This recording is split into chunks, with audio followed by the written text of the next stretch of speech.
Hey, what's up, guys? Another episode.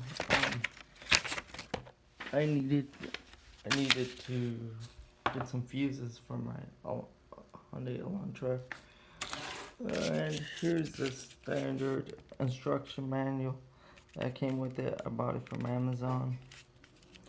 It was cheap compared to just buying like 10 packet for like $4.99.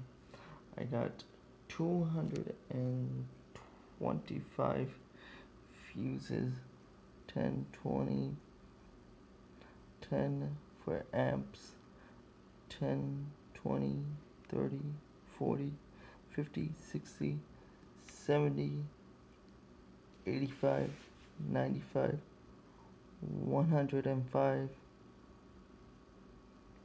105,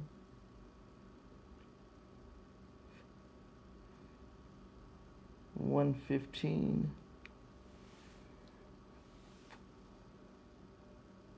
65, I struggle, 20, 45,